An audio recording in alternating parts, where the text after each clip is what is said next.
Hello' everyone, আজি আপোনালোকৰ বাবে শ্বৰ্টছতে এটা ৰেচিপি লৈ আহিছোঁ। আৰু ৰেচিপিটো মই বনোৱা নাই দেই, মোৰ ভাগিনজনীয়ে বনাইছে। তাই বৰ হেঁপাহ কৰি আছিলে কাৰণে মই এইটো আপলোড দি দিলোঁ, কাৰণ অকণমান পিছফালে খেলি মেলি হৈছিলে ৰেচিপিটো, কিন্তু মই তাই নিৰাশ হ'ব বুলি মই সেইটো আপলোড দিয়ে দিলোঁ।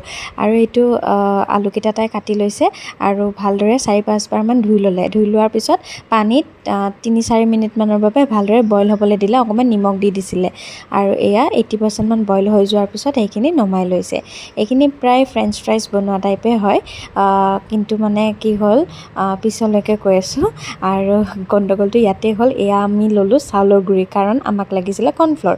বনাই থাকোঁতে নাচালোঁ কৰ্ণফ্ল'ৰ যে নাছিলে, কিন্তু কি হৈ গ'ল, আমি লৈ ল'লোঁ চাউলৰ গুড়ি। তো চাউলৰ গুড়িত এয়া চিকেন মছলা, গৰম মছলা, খুন্দা জিৰা, ধনিয়া, জলকীয়া গুড়ি, তেনেকৈ নিমখ দি পেলাই সেইখিনি ভালদৰে মিক্স কৰি ল'লে।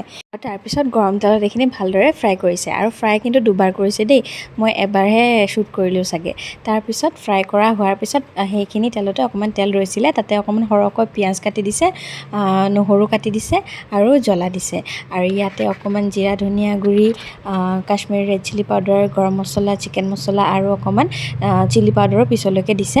আৰু অকণমান ইয়াতে চয়া চচ আৰু 2 পেকেট সৰু সৰু পেকেট যে থাকে টমেট' চচ, সেয়া আমি পিজ্জা খাওঁতে ৰৈছিলে, তো সেইখিনি দি লৈছে। আৰু লগতে এয়া দেখিলে নহয়, অকণমান জলকীয়া গুড়ি দি লৈছে, কাৰণ বেলেগ জ্বলা বেছি হোৱা নাছিলে কাৰণে। আৰু লগতে নিমখো দি দিলে। আৰু এয়া আলুখিনি দেখিছেনে, মানে বেছি ক্ৰিস্পি নহ'ল, কাৰণ আমি ইয়াতে কৰ্ণফ্ল'ৰ ইউজ নকৰিলোঁ।